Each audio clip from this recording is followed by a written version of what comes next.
4 જૂને આખા કેરળમાં એકસાથે પધરામણી કર્યા બાદ નૈઋત્યનું ચોમાસું હવે જાણે કે ગુજરાત આવવા ઉતાવળું બન્યું છે। 5 જૂને ચોમાસું કર્ણાટક થઈને ગોવા સુધી પહોંચી ગયું છે। અંદાજ પ્રમાણે હવે ચોમાસું ગુજરાતથી લગભગ 550 કિલોમીટર જેટલું દૂર છે। હજુ પણ ચોમાસાને આગળ વધવા માટે આગામી 2-3 દિવસ સ્થિતિઓ સાનુકૂળ હોવાની જાહેરાત હવામાન વિભાગે કરી છે। મતલબ કે ચોમાસું હવે મહારાષ્ટ્રના વિસ્તારોમાં આગળ વધી શકે છે। જો કે આ 2-3 દિવસમાં ચોમાસું ગુજરાત સુધી પહોંચશે કે નહીં એ અંગે હવામાન વિભાગે કોઈ સ્પષ્ટતા નથી કરી, પરંતુ ગુજરાત માટે આનંદની વાત એ છે કે ચોમાસાની અરબ સાગરની શાખા એકદમ મૂડમાં આવી ગઈ છે। એવામાં જો સ્થિતિ અનુકૂળ રહેશે તો આવનારા દિવસોમાં ચોમાસું દક્ષિણ ગુજરાત સુધી પહોંચી શકે છે।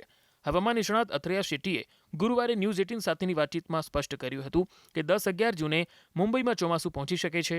13 જૂન આસપાસ દક્ષિણ ગુજરાતમાં ચોમાસું પહોંચવાની ખૂબ જ ઓછી પરંતુ એક સંભાવના છે। જો કે પ્રબળ સંભાવના 23 જૂન આસપાસ હોવાનું અથૈયાનું અનુમાન છે।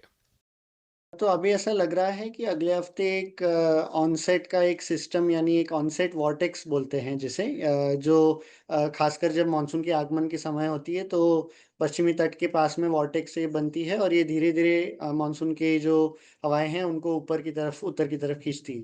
तो अगर ये वॉर्टेक्स सही जगह पे बना यानी लगभग गुजरात दक्षिण कोंकण के इलाके में बना और थोड़ा महाराष्ट्र के तट के मुंबई के आसपास से गुजरा तो हो सकता है कि जो एकदम दक्षिण गुजरात के इलाके यानी जो वलसाड, दमन और अगर परिस्थितियाँ अनुकूल रही तो सौराष्ट्र के यानी जो गिर सोमनाथ और जो भावनगर के जो तटीय क्षेत्र हैं, उन क्षेत्रों में लगभग 13 जून के आसपास ऐसी एक धीमी मानसून की करंट पहुँच सकती है। लेकिन मेरे विश्लेषण के हिसाब से ऐसा लग नहीं रहा है कि ये ज़्यादा ताकतवर रहेगा, तो इसीलिए अगर धीमी करंट पहुँच भी जाए एकदम दक्षिणी गुजरात के इलाकों में लेकिन उसके बाद में फिर एक बार मानसून की आगे बढ़ने की स्थिति रुक जाएगी तो फिर लगभग 20 जून या उसके बाद ही हम और बढ़ोतरी देख सकते हैं मानसून की गुजरात में। મતલબ કે 13 જૂન આસપાસ થોડી સ્થિતિ સર્જાશે। જો એ વધારે શક્તિશાળી રહેશે તો કદાચ ચોમાસાના વરસાદના દર્શન ગુજરાતને થશે, પરંતુ જો એવું નહીં થાય તો 20 જૂન પછી જ ચોમાસાના દર્શન થશે। આ તરફ આગાહીકાર અંબાલાલ પટેલના અનુમાન પ્રમાણે પણ મુંબઈમાં 12 જૂન સુધીમાં ચોમાસાની એન્ટ્રી થઈ શકે છે, જ્યારે ગુજરાતમાં 20 જૂન આસપાસ ચોમાસાના આગમનની સંભાવના છે। લગભગ તારીખ 12 જૂન સુધીમાં ગોવા મુંબઈ મહારાષ્ટ્રના ભાગોમાં ચોમાસું આવી પહોંચશે। આ ભાગોમાં 100 mm કે તેથી વધુ વરસાદ થવાની શક્યતા છે। તે પૂર્વે 7 જૂન સુધીમાં લગભગ દક્ષિણ ભારતના ભાગો, પશ્ચિમ ભાગો અને કર્ણાટકના ભાગો સુધીમાં ભારે વરસાદ થવાની શક્યતા રહેશે। ધીરે ધીરે ચોમાસું આગળ વધશે અને લગભગ તારીખ 18-19 જૂન સુધીમાં દક્ષિણ ગુજરાતના ભાગોમાં વરસાદ આવવાની શક્યતા રહેશે। પરંતુ તે પૂર્વે મૃગશીર્ષ નક્ષત્રનો વરસાદ આવવાની શક્યતા રહેશે। લગભગ મૃગશીર્ષ નક્ષત્રનો વરસાદ 16 કે 17 જૂન સુધીમાં આવવાની શક્યતા રહેશે।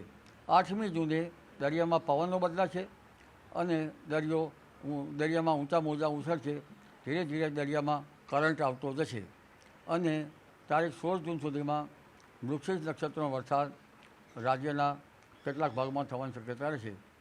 પરંતુ લગભગ સારો વરસાદ તો તારીખ 20મી જૂનથી 28 જૂન વચ્ચે અને દેશના ઘણા ખરા ભાગોમાં 7 જુલાઈ સુધી વરસાદ પડતો રહેશે। એટલે આ વરસાદ જે છે એની ગતિવિધિ હમણાં શરૂઆતમાં તો સારી રહેવાની શક્યતા રહેશે।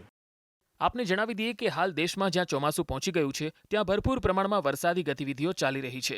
પશ્ચિમ ભારતના દરિયાકાંઠે ઘાટા વરસાદી વાદળોનો જમાવડો છે। પશ્ચિમ ઘાટના વિસ્તારોમાં આગામી 2-3 દિવસ સારા વરસાદની સંભાવના પણ વ્યક્ત કરાઈ છે। એટલે નિષ્ણાતોનું માનવું છે કે બધી જ સ્થિતિને જોતા ચોમાસું ફરી એકવાર બરાબર મૂડમાં આવી ગયું છે। એવામાં ખેડૂતો પ્રાર્થના કરી રહ્યા છે કે ચોમાસું સમયસર ગુજરાતમાં પધરામણી કરે।